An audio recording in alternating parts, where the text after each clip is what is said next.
अकेले हम ही नहीं शामिल इस जुर्म मोहब्बत में। अकेले हम ही नहीं शामिल इस जुर्म मोहब्बत में। जब भी नज़र मिलती थी तुम भी मुस्कुराया करती थी। जब भी नज़र मिलती थी तुम भी मुस्कुराया करती थी। तो दोस्तों, स्वागत है आपका आपके भरोसेमंद चैनल इलेक्ट्रिकल वाला में। आज हम बात करने जा रहे हैं फेज़ क्या होता है, न्यूट्रल, अर्थिंग और ग्राउंड, इस सब में क्या फ़र्क होता है, आज उसको हम समझेंगे। ये इलेक्ट्रिकल के बहुत छोटे छोटे टर्म है, लेकिन आप लोगों को इसके बारे में पता होना बहुत ही ज़्यादा ज़रूरी है, तभी आपको इलेक्ट्रिकल के बारे में समझ में आएगा। तो चलिए चलते हैं और इस टॉपिक पे बात करते हैं। फेज़ क्या होता है, न्यूट्रल क्या होता है, अर्थिंग क्या होता है और ग्राउंडिंग क्या होता है। ये सब एक ही नहीं है, ये सब अलग अलग चीज़ें हैं। इसके बारे में हमें मालूम होना बहुत ही ज़्यादा ज़रूरी है। तो दोस्तों, अगर हम बात करते हैं फेज़ और न्यूट्रल की, तो वो क्या होता है पहले उसको समझ लेते हैं। मेन बात क्या है, 220 वोल्टेज आपको हमेशा से पता है, ये जाएगा कैसे। मान लेते हैं एक वायर है, ये वायर है, हमने इसमें 220 वोल्टेज दे दिया, तो इसमें 220 वोल्टेज है। लेकिन 220 वोल्टेज का काम क्या है, हमें तो इससे कोई काम लेना है। मान लेते कोई बल्ब जलाना है, पंखा चलाना है, तो उसके लिए अगर एक वायर में 220 वोल्टेज दे देते हैं, तो क्या ये बल्ब जलेगा? बिल्कुल नहीं जलेगा।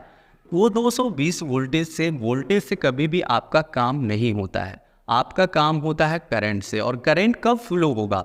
जब आपके अंदर दो वायर होते हैं, यानी एक फेज और एक न्यूट्रल होता है। तो अब देखिए, हम एक न्यूट्रल वायर भी दे रहे हैं, और जब तक हम इसमें एक वोल्ट कनेक्ट नहीं करेंगे, यानी कोई भी लोड कनेक्ट नहीं करेंगे, जब तक सर्किट कंप्लीट नहीं होगा, जब तक ये 220 वोल्टेज कोई काम नहीं करेगा। ये 220 वोल्टेज तो इसमें पहले भी था और अभी भी है, लेकिन अब है सर्किट कंप्लीट। तो ये मान लेते फेज है, ये न्यूट्रल है। अब सर्किट जब कंप्लीट हो गया तो इससे करंट फ्लो होगा। करंट का डायरेक्शन कुछ इस तरह से होगा, क्योंकि क्या होता है, फेज से करंट आता है और न्यूट्रल से वापस जाता है। जब तक आने और जाने का रास्ता नहीं होगा, आपका कोई भी लोड नहीं चलेगा। तो न्यूट्रल का काम क्या होता है, आपको समझ में आ गया होगा। न्यूट्रल क्या होता है, करंट को कलेक्ट करता है, अपनी तरफ लेके आता है। और फेज क्या करता है, करंट को भेजता है। अब यहाँ पे बात आती है इलेक्ट्रॉन की। तो इलेक्ट्रॉन हमेशा न्यूट्रल से निकल करके फेज की तरफ जाता है। अब यहाँ पे कंफ्यूज होने की ज़रूरत नहीं है।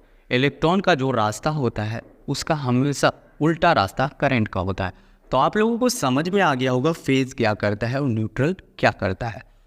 अब हम बात करते हैं अर्थिंग की। आप जब भी अपने घरों में सॉकेट देखते होंगे, तो उसमें 3 पॉइंट होते हैं, एक बड़ा सा, 2 छोटा। तो एक आपका फेज के लिए हो जाता है और एक न्यूट्रल के लिए होता है। और इसमें जब भी कोई भी आप लोड लगाते हैं, तो आपका लोड चल जाता है, यानी काम करने लगता है। तो अर्थिंग क्या है, ये क्या है? तो यही आपका अर्थिंग है, जो ये आपको अपने घरों के अंदर करना पड़ता है। फेज और न्यूट्रल आपके घरों के बाहर जो पोल है, उससे आपके घरों में आ जाते हैं, लेकिन अर्थिंग नहीं आता है। इसके लिए आपको खुद का पैसा खर्च करना पड़ेगा। और आपके दिमाग में अभी ये ख्याल आता होगा कि हम इसके लिए पैसा क्यों खर्च करें, तो ये दिमाग से अभी निकल जाएगा।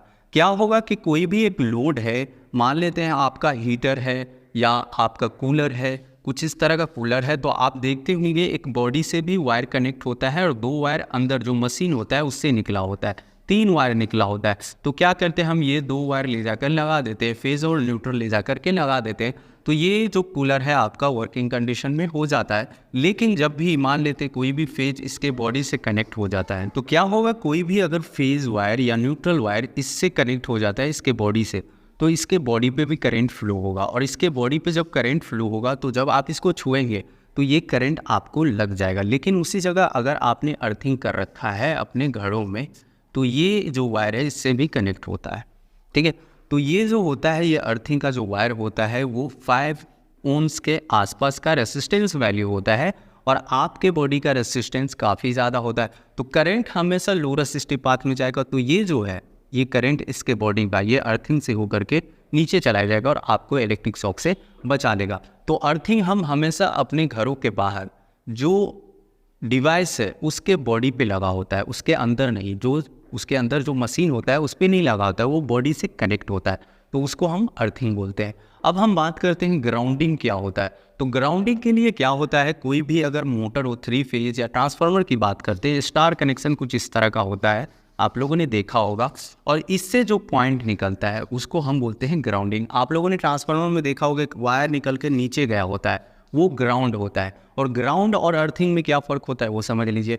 अर्थिंग जो होता है वो किसी भी मशीन के बॉडी से कनेक्ट होता है, लेकिन ग्राउंड जो होता है वो जहाँ पे करंट फ्लो हो रहा है, ठीक है, जहाँ पे करंट फ्लो हो रहा है उससे कनेक्ट होता है। इसका काम क्या होता है? इसका काम ये है कि तीनों भी वायर में जो भी करंट फ्लो हो रहा है अगर ओवर होता है तो वो उसको डिस्चार्ज कर देता है अर्थ के साथ। यानी कि इसमें करंट हमेशा बैलेंस रखने के लिए हम ग्राउंड करते हैं ट्रांसफार्मर को, लेकिन अर्थिंग हम इसलिए करते हैं कि कोई भी फॉल्ट हो तो एमसीबी गिरा दे या आपको इलेक्ट्रिक शॉक से बचा लेता है। तो आई होप मेरे वीडियो से आप लोगों को जानकारी मिली हो। अगर अभी तक आपने चैनल को सब्सक्राइब करने नहीं किया है तो जल्द से जल्द मेरे चैनल को सब्सक्राइब कर ले।